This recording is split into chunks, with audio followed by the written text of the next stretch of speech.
So hello friends, welcome to PO double academy. তো বন্ধুরা, আজ আমি তোমাদের ওয়েস্ট বেঙ্গল স্কুল সার্ভিস কমিশনের গ্রুপ সি এবং গ্রুপ ডি যে পরীক্ষাটি হলো সেই পরীক্ষার পরবর্তী স্টেপ ইন্টারভিউ অর্থাৎ ইন্টারভিউ সম্পর্কিত একটি ভিডিও নিয়ে চলে এসেছি। আর আজকের এই ভিডিওতে থাকবে তোমাদের কী ধরনের প্রশ্ন আসতে পারে ইন্টারভিউয়ের মধ্যে, কিভাবে উত্তর দিতে হবে এবং ইন্টারভিউ বোর্ডের সামনে কিভাবে নিজেকে প্রস্তুত করবে বা প্রেজেন্টেশন করবে সেই বিষয়ে আজকে আলোচনা করব। আর অনেকেই রিটেন এক্সাম কোয়ালিফাই করার পরে ইন্টারভিউ স্টেজ নিয়ে একটু নার্ভাস থাকে, কি বলবো, কোথা থেকে শুরু করব, নিজের পরিচয় কীভাবে দেবো, কোয়ালিফিকেশন অনুযায়ী কী প্রশ্ন আসতে পারে, এসব নিয়ে অনেকে কনফিউশনে আছো। তো আজকের এই ভিডিওতে মূলত ওই কনফিউশনটি দূর করার জন্য আমি নিয়ে আসলাম। আর আজকের ভিডিও একটি বেসিক ক্লাস হবে, অর্থাৎ বেসিক ভিডিও হবে। যারা যারা ফ্রেশার্স বিশেষ করে তাদের জন্য এই ভিডিওটি খুব গুরুত্বপূর্ণ। তো বন্ধুরা, আশা করবো তোমাদের ভিডিওটি ভালো লাগবে। আর পরবর্তী ইন্টারভিউ ভিডিওগুলোর জন্য অবশ্যই চ্যানেলটিকে সাবস্ক্রাইব করবে। তো বন্ধুরা চলো, তো সর্বপ্রথম আমি তোমাদের ইন্টারভিউ কাঠামো ও নম্বর বিভাজন সম্পর্কিত কিছু বলবো। তো সর্বপ্রথম গ্রুপ সি, যেটি মূলত ক্লার্ক অর্থাৎ WBSSC গ্রুপ সি যে পরীক্ষাটি, সেই পরীক্ষার ইন্টারভিউ বাবদ 10 নম্বর থাকে, অর্থাৎ গ্রুপ সি পরীক্ষার ইন্টারভিউ বাবদ 10 নম্বর থাকে। তবে এর সাথে 15 নম্বরের কম্পিউটার টাইপিং টেস্ট থাকে, অর্থাৎ 15 নম্বরের জন্য কম্পিউটার টাইপিং টেস্ট থাকে। তো আশা করি বুঝতে পারে যে গ্রুপ সির জন্য কত নাম্বার ইন্টারভিউ আসতে পারে। তো গ্রুপ সির জন্য 10 নম্বর। এরপর তোমাদের আলোচনা করবো আমি গ্রুপ ডি অর্থাৎ সহায়ক কর্মী। তো গ্রুপ ডির ইন্টারভিউর জন্য মূলত বরাদ্দ করা হয়েছে 10 নম্বর, অর্থাৎ গ্রুপ সিতেও ইন্টারভিউ 10 নম্বর এবং গ্রুপ ডিতেও ইন্টারভিউর জন্য 10 নম্বর। শুধুমাত্র গ্রুপ সিতে একটাই প্লাস পয়েন্ট, সেখানে 15 নম্বরে কম্পিউটার টাইপিং দক্ষতা পরীক্ষা করা হয়। তো আশা করি তোমরা বুঝতে পারলে ইন্টারভিউ কাঠামো নম্বর বিভাজন। এরপর তোমাদের সাথে আমি আলোচনা করব ডাকার অনুপাত, অর্থাৎ কতজন প্রার্থীকে ডাকবে। তো বন্ধুরা, শূন্য পদের ভিত্তিতে 2.1, অর্থাৎ শূন্য পদের ভিত্তিতে তোমাদের ওই অনুপাতে তোমাদের ডাকবে, অর্থাৎ একটি কাজের জন্য 2জন প্রার্থীকে ইন্টারভিউর জন্য ডাকা হবে, অর্থাৎ একটি কাজ 2জন প্রার্থীকে ডাকা হবে। তো এরপর তোমাদের আমি আরও একটু বিস্তারিত বলি, সেটি হবে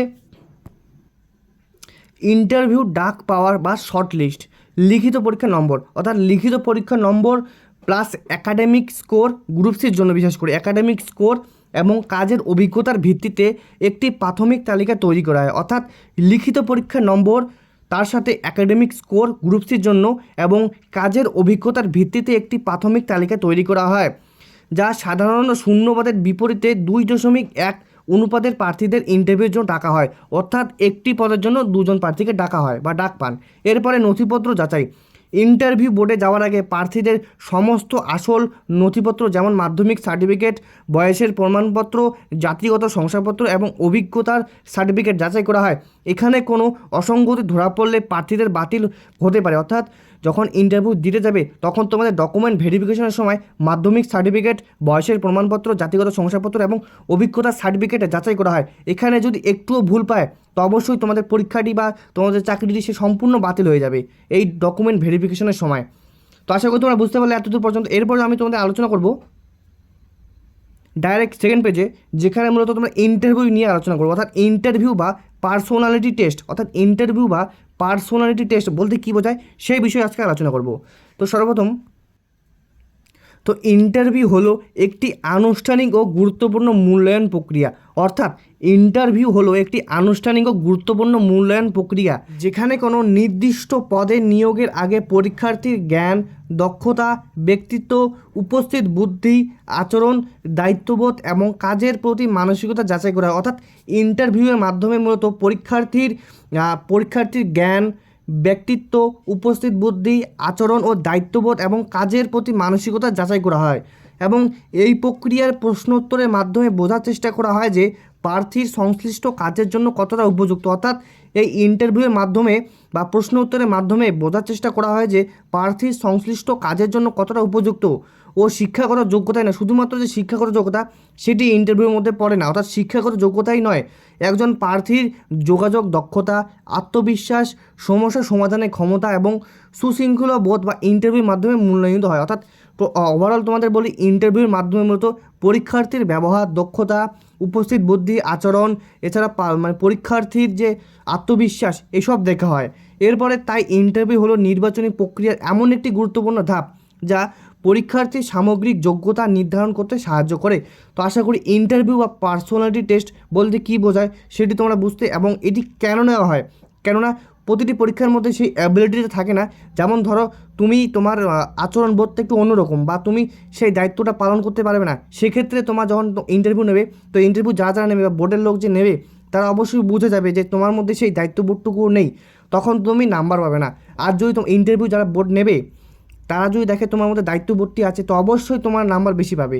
এরপরে ব্যক্তিগত ও মনস্তাত্ত্বিক প্রশ্ন উভয় পদের জন্য, অর্থাৎ ব্যক্তিগত ও মনস্তাত্ত্বিক প্রশ্ন কি হতে পারে, এইটি মূলত গ্রুপ সি এবং গ্রুপ ডি পদের জন্য। সর্বপ্রথম বলে রাখি, বোর্ডের সদস্যদের প্রথম লক্ষ্য থাকে প্রার্থীর আত্মবিশ্বাস ও কথা বলার ধরন, অর্থাৎ যে বোর্ডে যারা ইন্টারভিউ নেবে তাদের প্রথম লক্ষ্যই থাকে প্রার্থীর আত্মবিশ্বাস দেখা এবং প্রার্থীর কথা বলার ধরন দেখা। তো তোমরা যখন গ্রুপ সি ইন্টারভিউ বা গ্রুপ ডি ইন্টারভিউটি দেবে, সর্বপ্রথম তোমাদের কথা বলার যে ধরনটা সেটাকে একটু ইমপ্রুভ করতে হবে বোর্ডের সদস্যদের সামনে, অর্থাৎ তাদের যে মেন লক্ষ্য থাকে তাদের তোমাদের সেই কথা বলার ধরনটা থাকে।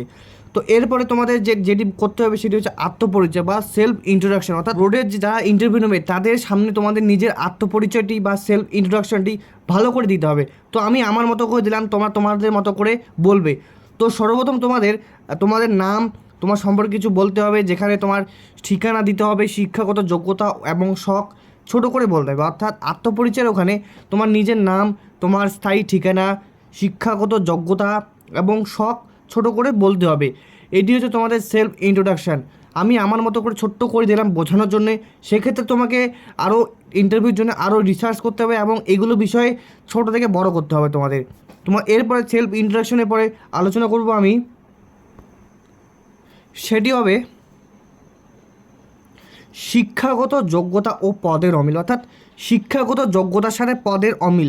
এটি 100% জিজ্ঞাসা করবে, কারণ এই পদগুলি মূলত গ্রুপ সি এবং গ্রুপ ডি একটু ছোট পদ। যারা স্নাতক বা স্নাতকোত্তর পাস করেছে সেক্ষেত্রে তাদেরকে অবশ্যই এই প্রশ্নটি জিজ্ঞাসা করবে। বিশেষ করে গ্রুপ ডির জন্য এই প্রশ্নটি অবশ্যই জিজ্ঞাসা করবে যে ইন্টারভিউ যারা নেবে তারা কীভাবে এই প্রশ্নটি তোমাদের করবে, যে শিক্ষাগত যোগ্যতা পদের অমিল সেই বিষয়ে আলোচনা করেছি এবং আমি ছোট্ট করে উত্তরটি দিয়েছি। তো সর্বপ্রথম তারা কীভাবে তোমাদের জিজ্ঞাসা করবে, আপনি তো স্নাতক বা স্নাতকোত্তর পাস করেছেন, তবে কেন গ্রুপ ডি বা সামান্য ক্লার্কের চাকরি করতে চাইছেন? তো তোমাদের এভাবে বলবে যে আপনি তো স্নাতক বা স্নাতকোত্তর পাস করেছেন, তবে কেন গ্রুপ ডি বা সামান্য ক্লার্কের চাকরি করতে চাইছেন, এটি 100% জিজ্ঞাসা করবে এবং এর উত্তরটি মূলত ইতিবাচক দিতে হবে এবং কাজের মর্যাদা এবং সরকারি চাকরির স্থায়িত্ব বোঝাতে হবে যারা তোমাদের ইন্টারভিউটি নেবে। অর্থাৎ যারা তোমাদের ইন্টারভিউটি নেবে তাদের কাজের মর্যাদা এবং সরকারি চাকরির স্থায়িত্বটা বোঝাতে হবে তাদেরকে। যদি তুমি ভালো করে বোঝাতে পারো তাহলে তোমার এখানে ইন্টারভিউতে মার্কসটা তোমাদের বেড়ে যাবে। অর্থাৎ এই প্রশ্নটি মূলত 100% আসবে। তো এটি সঠিক উত্তর কীভাবে তোমরা দেবে সেই বিষয়ে আজকে আলোচনা করছি। তো বন্ধুরা, এখানে তোমাদের আমি একটি আলোচনা করছি এবং তোমাদের যদি মনে হয় যে এটি আমি চেঞ্জ করে বলবো তো অবশ্যই বলতে পারো। এটি শুধুমাত্র তোমাদের সামনে আমি রেখেছি, তো অবশ্যই তোমরা তোমাদের মতো করে এটি বলবে। তো সর্বপ্রথম আমি মনে করি কোনো কাজই ছোটো নয়, অর্থাৎ আমি মনে করি কোনো কাজই ছোটো নয়। প্রত্যেক কাজের নিজস্ব গুরুত্ব রয়েছে, অর্থাৎ প্রত্যেক কাজের নিজস্ব গুরুত্ব রয়েছে এবং সমাজে প্রতিটি কাজের সম্মান, অর্থাৎ সমাজে প্রতিটি কাজই সম্মানের। একজন মানুষ হিসেবে নিজের দায়িত্ব সৎভাবে পালন করাই সবচেয়ে বড় বিষয়। এরপরে সরকারি চাকরির মাধ্যমে স্থায়িত্বের পাশাপাশি নিয়মতান্ত্রিকভাবে কাজ শেখার সুযোগ থাকে, অর্থাৎ সরকারি চাকরির মাধ্যমে স্থায়িত্বের পাশাপাশি নিয়মতান্ত্রিকভাবে কাজ শেখার সুযোগ থাকে এবং মানুষের জন্য কাজ করার একটি সুন্দর পরিবেশ পাওয়া যায়। এরপরে আলোচনা করব, আমার শিক্ষাগত যোগ্যতা বেশি হলেও বিশ্বাস করি যে পদেই কাজ করি না কেন নিষ্ঠা, দায়িত্ববোধ এবং সততার সঙ্গে কাজ করাই আসল লক্ষ্য হবে আমার। এই কারণে আমি এই পদে কাজে আগ্রহী, অর্থাৎ এই কারণে আমি এই পদে কাজ করতে আগ্রহী এবং নিজের দায়িত্ব যথাযথ পালন করতে প্রস্তুত। তো তোমরা যে এই প্রশ্নটি যদি করে তো অবশ্যই এইভাবে উত্তরটি দেবে। আশা রাখবো যারা তোমাদের ইন্টারভিউটি নেবে সবাইকেই ভালো লাগবে এই প্রশ্নটির উত্তর শুনে। কারণ দেখো, এই প্রশ্নটি যারা তোমাদের নেবে তারাও জানে যে এই প্রশ্নটি তোমরা পড়ে যাবে, অর্থাৎ এই প্রশ্নটি তোমরা পড়েই যাবে, কিন্তু তবুও তাদের কাছে যে উত্তরটা যদি তুমি ভালো করে দাও তাহলে ওখানে তোমাদের প্লাস পয়েন্ট হয়ে যাবে ইন্টারভিউর জন্য। তো আশা করি এই প্রশ্নটি যে উত্তরটি আমি বললাম তোমরা ভালো করে বুঝেছো এবং তোমাদের যদি মনে হয় যে এটি একটু চেঞ্জ করবো বা আমার মতো করে বানাবো তো অবশ্যই তুমি বানাতে পারো। যত নিজের মতো করে বানাবে তত ভালো করে বলতে পারবে, কারণ মুখস্থবিদ্যা খুব ভয়ঙ্কর। অর্থাৎ তুমি যদি নিজের মাধ্যমে বা নিজে বানিয়ে সেটি প্রেজেন্টেশন দাও তাদের, অবশ্যই তাহলে তোমাদের প্লাস পয়েন্টটা আরও বেরিয়ে যাবে। তো বন্ধুরা চলো, এরপরে আমি তোমাদের একটু সুন্দর আলোচনা করবো আরও ইন্টারভিউ নিয়ে। তো সেটি হবে, চলো, তোমাদের নিজস্ব জেলা সম্পর্কে, অর্থাৎ নিজের জেলা সম্পর্কে জ্ঞান থাকতে হবে ইন্টারভিউ দিতে গেলে। তোমার জেলার মধ্যে কি আছে এমন সেই জেলাকে পশ্চিমবঙ্গের মধ্যে আরও ভালো করে, অর্থাৎ নিজের জেলা সম্পর্কে জ্ঞান থাকতে হবে ইন্টারভিউ দেওয়ার আগে। সর্বপ্রথম তোমাদের জানতে হবে তোমার জেলার ঐতিহাসিক গুরুত্ব, অর্থাৎ তোমার জেলার ঐতিহাসিক গুরুত্বটি তোমাকে জানতে হবে। এরপরে তোমার জেলার বিখ্যাত নদী কী, পর্যটন কেন্দ্র বা কোনো মাননীয় জন্মস্থান সম্পর্কে বলুন। অর্থাৎ নিজের জেলা সম্পর্কে টোটালি জ্ঞান থাকতে হবে যে নিজের জেলা কেন বিখ্যাত, নিজের জেলার মধ্যে এমন কী আছে যেটি অন্য জেলা থেকে আলাদা করে নিজেকে, এবং নিজের জেলার বিখ্যাত নদী বা তুমি যে জায়গায় বাস করো তার পার্শ্ববর্তী এমন কোন নদী আছে যেই নদীটি অনেক বড় এবং সেই নদীটি বিখ্যাত, সেই বিষয়ে তোমাদের জ্ঞান থাকতে হবে। তো এরপরে আমি আলোচনা করব তোমাদের শখ, হবি, অর্থাৎ শখ হবি, এগুলি ইন্টারভিউর জন্য 100% আসে। শখ বা হবি এগুলি জানতে চাই ইন্টারভিউর মধ্যে। তো এখানে তোমাকে বলতে হবে বা ওনারা জিজ্ঞাসা করবেন তোমাকে যে আপনার অবসর সময় কীভাবে কাটে, অর্থাৎ আপনার অবসর সময় কীভাবে কাটে। যদি তুমি বলো বই পড়া, বাগান করা এবং ক্রিকেট খেলা, ফুটবল খেলা, তবে সেখান থেকেই প্রশ্ন আসতে পারে।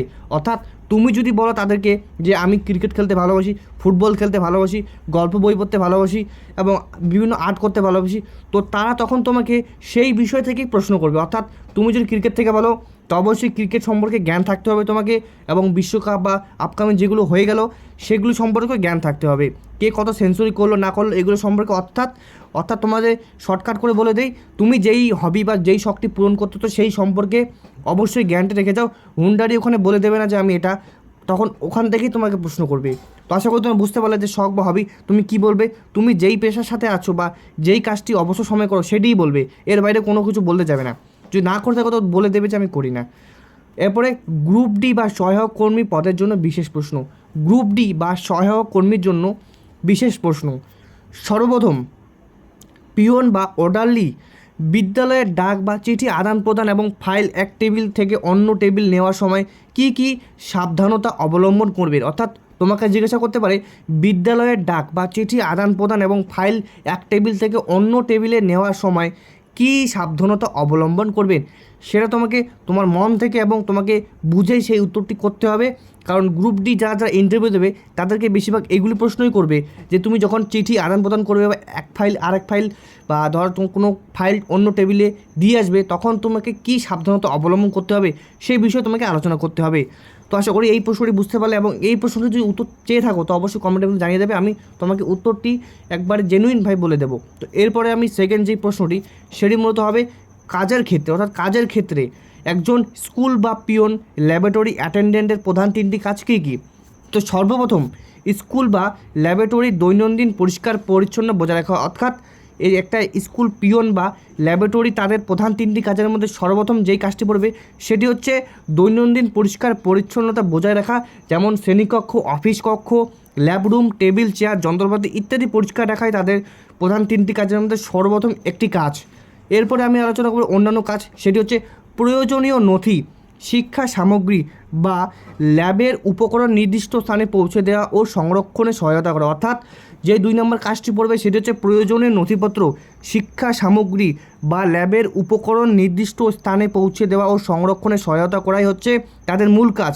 এবং শিক্ষক বা অফিসের নির্দেশ অনুযায়ী প্রয়োজনীয় জিনিসপত্র বহন ও সাজিয়ে রাখা। অর্থাৎ তাদের যে মূল কাজের মধ্যে পড়বে সেটি হচ্ছে শিক্ষক বা অফিসের নির্দেশ অনুযায়ী প্রয়োজনীয় জিনিসপত্র বহন ও সাজিয়ে রাখাই হচ্ছে পিয়ন বা ল্যাবরেটরির অ্যাটেন্ডেন্টের প্রধান তিনটি কাজের মধ্যে 2 নম্বর কাজ। এবং 3 নম্বর কাজটি হবে শিক্ষক ও শিক্ষার্থী ও বিদ্যালয় কর্তৃপক্ষকে প্রয়োজনীয় কাজে সহায়তা করা। অর্থাৎ শিক্ষক, শিক্ষার্থী ও বিদ্যালয় কর্তৃপক্ষকে প্রয়োজনীয় কাজে সহায়তা করা, যেমন ঘণ্টা দেওয়া, অতিথিদের নির্দেশনা দেওয়া, ল্যাব ক্লাসের আগে ও পরে উপকরণ প্রস্তুত করাই মূলত পিয়ন ও ল্যাবরেটরিদের প্রধান 3টি কাজের মধ্যে পড়ে।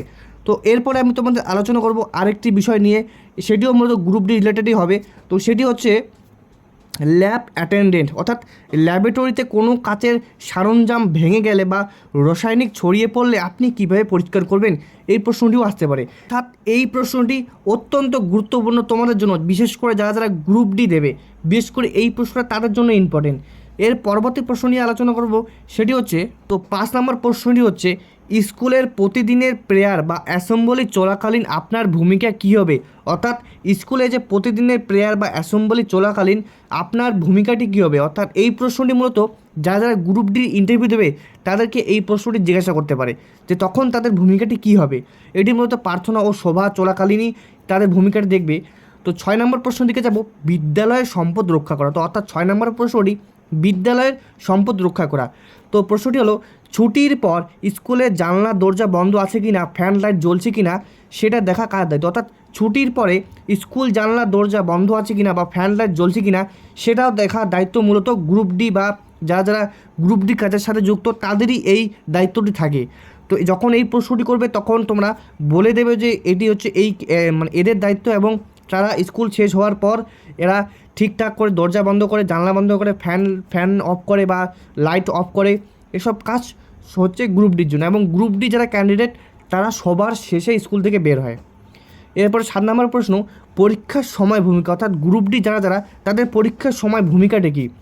তো স্কুলে পরীক্ষা চলাকালীন তার ভূমিকা প্রধান কর্তব্য কী হবে। অর্থাৎ স্কুলে যে পরীক্ষা চলে তখন তাদের ভূমিকাটি কী হবে, তখন তোমাদের উদাহরণস্বরূপ বলতে হবে খাতা সরবরাহ করা, জল দেওয়া এবং শৃঙ্খলা বজায় রাখা। অর্থাৎ যে গ্রুপ ডি যারা পরীক্ষা চলাকালীন তোমরা হয়তো দেখতেই পেরেছো যে খাতা সরবরাহ করা হয়, তার খাতা সরবরাহ করে, জল সরবরাহ করে এবং বিভিন্ন অ্যাটেন্ডেন্সের শিট সরবরাহ করে, এরা মূলত গ্রুপ ডি।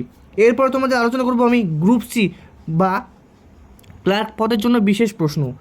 তো সর্বপ্রথম এই পদের জন্য অফিস পরিচালনার প্রাথমিক ধারণা খুব গুরুত্বপূর্ণ। অর্থাৎ এই পদের জন্য অফিস পরিচালনার প্রাথমিক ধারণা খুব গুরুত্বপূর্ণ। সর্বপ্রথম স্কুল রেজিস্টার। অর্থাৎ সর্বপ্রথম যেটি আলোচনা করবো সেটি হলো স্কুল রেজিস্টার। স্কুলে ব্যবহৃত 3টি গুরুত্বপূর্ণ রেজিস্টারের নাম বলুন। তোমাকে এভাবে বলবে যে স্কুলে ব্যবহৃত 3টি গুরুত্বপূর্ণ রেজিস্টারের নাম বলুন। তোমাকে তখন উদাহরণস্বরূপ বলতে হবে service book, cash book, admission register, leave register. অর্থাৎ যে স্কুল রেজিস্টারের মধ্যে 3টি গুরুত্বপূর্ণ রেজিস্টার নাম বলতে বলবে, তখন তোমরা বলবে যে admission register, leave register, service book, cash book. এগুলি তোমরা তখন বলবে যখন তোমাকে রেজিস্টার সম্পর্কে বলতে পারবে। এরপর এসএমসি অর্থাৎ স্কুল ম্যানেজিং কমিটি। এসএমসি এর ধারণা অর্থাৎ স্কুল ম্যানেজিং কমিটি বা পরিচালনা সমিতির এর প্রধান কাজ। অর্থাৎ স্কুলে যে প্রতিটি স্কুলই আছে, তোমরা হয়তো লক্ষ্য করোনি, যা যা লক্ষ্য করেছো প্রতিটি স্কুলের মূলত পরিচালনা সমিতি আছে। তারা মূলত স্কুলের কোনো ধরো নিয়োগ করে না, তারা হচ্ছে তার হেডমাস্টার বা স্কুলের আশেপাশে যারা থাকে সবাই মিলে একটি কমিটি থাকে। সেই কমিটি মূলত স্কুলের উন্নয়ন, স্কুলের বিভিন্ন কার্যালয় তারা পরিচালনা করে। স্কুলের যে কোনো বড় অনুষ্ঠান মূলত তারাই পরিচালনা করে, অর্থাৎ তাকে বলা হয় স্কুল ম্যানেজিং কমিটি। তো আশা করি তোমরা বুঝতে পারলে যে স্কুল ম্যানেজিং কমিটি কী, এর প্রধান কাজ কী। তো বন্ধুরা, আর যারা স্কুল ম্যানেজিং কমিটি থাকে তাদের কোনো যোগ্যতা লাগে না, শুধুমাত্র সভাপতি জানি তার শুধু বিএসসি পাস লাগে, এছাড়া কারো কেমন যোগ্যতা লাগে না। এখানে তোমাদের সভাপতি থাকবে এবং সেক্রেটারি থাকবে প্রধান, স্কুলের প্রধান আর কি। এরপরে লিভ বা ছুটি। অর্থাৎ লিভ বা ছুটি, একজন কর্মীর কী কী ধরনের ছুটি পাওনা হতে পারে, এই প্রশ্নটি আসতে পারে। ধরো তুমি যে গ্রুপ ডি চাকরিতে জয়েন করবে বা গ্রুপ সি চাকরিতে জয়েন করবে, তোমার কী কী ছুটি আছে তুমি সেই সম্পর্কে যদি না জানো, তো সর্বপ্রথম তোমাকে বলি তোমরা ক্যাজুয়াল লিভ পাবে এবং মেডিকেলের লিভ পাবে। তো এরপরে আমি আলোচনা করব পরিস্থিতিগত প্রশ্ন। অর্থাৎ পরিস্থিতিগত প্রশ্ন প্রার্থীদের উপস্থিত বুদ্ধি যাচাই। অর্থাৎ এই প্রশ্নটির মূলত পরিস্থিতিগত প্রশ্ন হবে এবং প্রার্থীদের উপস্থিত বুদ্ধি যাচাই করা হবে। এখানে মূলত তোমাকে প্রশ্ন করতে পারে, ধরো হেডমাস্টারের অনুপস্থিতিতে অফিসের ক্লার্ক হিসেবে আপনি একা আছেন, এমন সময় গুরুত্বপূর্ণ কোনো নথির জন্য সরকারি অফিস থেকে লোক এলো কিন্তু প্রধান শিক্ষক নেই, আপনি কি করবেন। অর্থাৎ এই প্রশ্নটি তারা করতে পারে, ধরো হেডমাস্টারের অনুপস্থিতি অফিসে ক্লার্ক হিসেবে আপনি একা আছেন, এমন সময় গুরুত্বপূর্ণ কোনো নথির জন্য সরকারি অফিস থেকে লোক এলো কিন্তু প্রধান শিক্ষক নেই, আপনি কি করবেন। এই প্রশ্নটিও করতে পারে তোমাদের গ্রুপ সির জন্য, বিশেষ করে কেননা তুমি ক্লার্ক, তোমার যেই দায়িত্বটি সেটি মূলত স্কুল পরিচালনা করা। অর্থাৎ স্কুলের যাবতীয় হিসাব নিকাশ, স্কুলের যাবতীয় নথিপত্র সবগুলি মূলত গ্রুপ সি যারা তাদের কাজ। তাই গ্রুপ সিতে মূলত 15 নম্বর টাইপিং টেস্ট থাকে। এরপরে ছাত্র সংঘাত। অর্থাৎ টিফিনের সময় মাঠে 2 জন ছাত্র মারপিট করছে, আপনি পিয়ন হিসেবে সেখানে উপস্থিত, আপনি তাদের থামাবেন নাকি শিক্ষকদের দৌড়িয়ে ডাকবেন, সেই বিষয়ে প্রশ্ন করতে পারে। অর্থাৎ তোমার উপস্থিত বুদ্ধি দেখবে যে আপনি যখন 2টি ছাত্রর মধ্যে মারপিট করছে তখন আপনি নিজে গিয়ে সামলাবেন নাকি অন্য কোনো টিচারকে ডাকবেন, সেই প্রশ্নটিও করতে পারে। এখন এগুলো যে প্রশ্ন তোমাকে করতে হবে বা এগুলো প্রশ্ন যখন করবে তোমাকে কীভাবে উত্তর দিতে হবে সেই বিষয়ে আমি পরবর্তী কোনো ভিডিওতে আলোচনা করব। তো এরপরে প্রশ্ন হচ্ছে নথিপত্র হারানো। যদি কোনো গুরুত্বপূর্ণ অ্যাডমিশন রেজিস্টার খুঁজে না পাওয়া যায় তবে আপনি কীভাবে বিষয়টি সামলাবেন। অর্থাৎ যদি কোনো গুরুত্বপূর্ণ অ্যাডমিশন রেজিস্টার খুঁজে না পাওয়া যায় তবে আপনি কিভাবে বিষয়টি সামলাবেন। এটি মূলত গ্রুপ সির জন্য বিশেষ করে এই প্রশ্নটি, কারণ অনেক ডকুমেন্ট থাকে যেগুলো হারিয়ে যায় কোনো কোনো ক্ষেত্রে বা কোনো মিস আন্ডারস্ট্যান্ডিংয়ের জন্য হারিয়ে যায়, তখন আপনি কিভাবে সেই বিষয়টি সামলাবেন। তো অনেকেই তো থাকে অনেক জায়গায় লোক ভালো তার জন্য বেঁচে যায়, অনেক জায়গায় লোক খারাপ, তো সেক্ষেত্রে তুমি কিভাবে সামলাবে সেই বিষয়টি তোমাকে আলোচনা করতে হবে গ্রুপ সির মধ্যে, বা সেই উত্তরটি তোমাকে ভালো করে প্রেজেন্টেশন করতে হবে যারা তোমার ইন্টারভিউ নেবে তাদেরকে। তো চলো এরপরে তোমাদের আমি পরবর্তী আরেকটি প্রশ্ন দিকে নিয়ে যাব। সেই প্রশ্নটি হলো, কোনো অভিভাবক যদি অফিসে এসে আপনার সাথে উচ্চস্বরে খারাপ ব্যবহার করেন, আপনি কিভাবে পরিস্থিতি সামলাবেন। অর্থাৎ কোনো অভিভাবক যদি অফিসে এসে আপনার সাথে উচ্চস্বরে খারাপ ব্যবহার করেন বা করে, আপনি কিভাবে পরিস্থিতি সামলাবেন। হ্যাঁ, হতেই পারে আপনি ক্লার্ক, যেহেতু অফিসের মধ্যে কাউকে না দেখতে পেয়ে বা তাদের মধ্যে কিছু ক্ষোভ থাকে, তখন তোমাকে যদি কোনো অভিভাবক এসে আপনার সাথে উচ্চস্বরে খারাপ ব্যবহার করে, তখন আপনি পরিস্থিতি কিভাবে সামলাবেন। এই প্রশ্নটিরও উত্তর তোমাকে ইতিবাচক দিতে হবে। যদি তুমি সেভাবে ইতিবাচক না দাও, তখন যারা তোমার বোর্ডের মধ্যে ইন্টারভিউটি নেবে তাদের কাছে কিন্তু তুমি নাম্বারটা পাবে না। অর্থাৎ প্রতিটি প্রশ্নের উত্তর গুছিয়ে দিতে হবে এবং মনের মতো করে দিতে হবে, যারা ওরা বুঝতে পারে, অতএব তুমি নাম্বারটা পাবে বেশি। তো এই প্রশ্নটিও খুব গুরুত্বপূর্ণ আসতে পারে। চলো পরবর্তী আরেকটি বিষয় নিয়ে আলোচনা করব, যেগুলো ইন্টারভিউর মধ্যে আসে। পশ্চিমবঙ্গ সরকারের প্রকল্প সাধারণ জ্ঞান। অর্থাৎ পশ্চিমবঙ্গে সরকারের যে প্রকল্পগুলি আছে এগুলোই ইন্টারভিউর মধ্যে জিজ্ঞাসা করতে পারে। যেমন ধর, কন্যাশ্রী প্রকল্প কবে শুরু হয়েছিল, কন্যাশ্রী প্রকল্পের মাধ্যমে কী দেওয়া হয়, কন্যাশ্রী প্রকল্পে কত টাকা দেওয়া হয়, এরপরে তোমার ধরো যুবসাথী, লক্ষ্মীর ভাণ্ডার কবে চালু হয়েছিল, এছাড়া বিভিন্ন প্রকল্প যেগুলো আছে সেগুলি পশ্চিমবঙ্গ সরকারের অবশ্যই দেখে যাবে, এবং প্রতিটি প্রকল্পের কবে শুরু হয়েছিল, প্রকল্পে কী দেওয়া হয়, প্রকল্পে কত টাকা দেওয়া হয়, সেগুলি অবশ্যই তোমরা দেখে যাবে। আর এছাড়াও সাধারণ জ্ঞান বা জিকে, অর্থাৎ জিকে থেকেও সাধারণ কিছু প্রশ্ন করতে পারে, যেগুলি একদম সাধারণ জিকেই ধরবে, এর বাইরে কোনো জিকে ধরবে না। তো আশা করি তোমরা এই যে পশ্চিমবঙ্গ সরকারের প্রকল্পগুলো এবং সাধারণ জিকে, যেটা নর্মালি জিকে থাকে, তো তোমরা আশা করি পারবে, কারণ তোমরা না পারলে তো অবশ্যই তোমরা ইন্টারভিউ দিতে যাবে না। তো সাধারণ জিকেগুলো আসবে। এরপরে তোমাদের আমি আলোচনা করবো ডকুমেন্টস নিয়ে।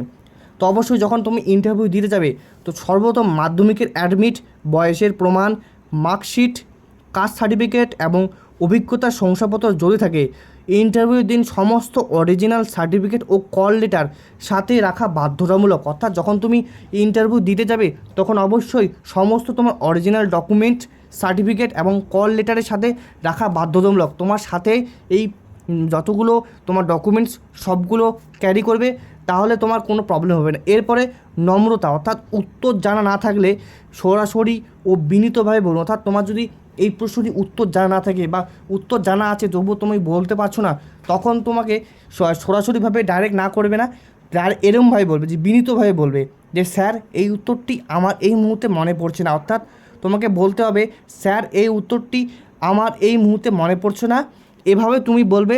তাহলে দেখবে যারা তোমার ইন্টারভিউটি নেবে বা যেই বোর্ড থেকে তোমাদের নেবে, তারা বুঝে যাবে যে তোমার মধ্যে নম্রতা আছে। অর্থাৎ তোমার মধ্যে নম্রতা তারা দেখতে পেয়ে তোমাদের নাম্বারটা বাড়বে।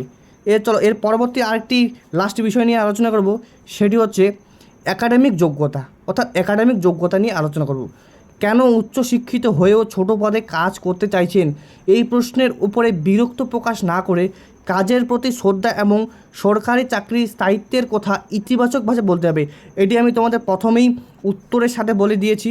আর এই প্রশ্নটি মূলত বারবার জিজ্ঞাসা করতে পারবে, তো অবশ্যই এই প্রশ্নটিতে বিরক্তি প্রকাশ না করে বিরক্তি প্রকাশ করবেন এবং কাজের প্রতি শ্রদ্ধা ও সরকারি চাকরির স্থায়িত্বের কথা ইতিবাচকভাবে বলতে হবে। এরপরে বাধ্যতামূলক উপস্থিত, অর্থাৎ ইন্টারভিউয়ে বাধ্যতামূলক উপস্থিত থাকতে হবে। লিখিত পরীক্ষা যতই নাম্বার থাকুক, ইন্টারভিউতে উপস্থিত না থাকলে চূড়ান্ত মেধা তালিকায় নাম আসবে না। অর্থাৎ লিখিত পরীক্ষায় যত নাম্বার থাকুক, ইন্টারভিউতে উপস্থিত না হলে চূড়ান্ত মেধা তালিকায় নাম আসবে না। অর্থাৎ লিখিত পরীক্ষায় যত নাম্বার থাকুক, ইন্টারভিউ উপস্থিত না থাকলে চূড়ান্ত মেধা তালিকায় নাম আসবে না। যদি চাকরি পেতে চাও তো অবশ্যই ইন্টারভিউটি দিতে হবে এবং উপস্থিত থাকতে হবে। যতই তুমি কম নাম্বার পাও, কিন্তু উপস্থিত থাকতে হবে, তোমার যে নাম্বার বেশি থাকে।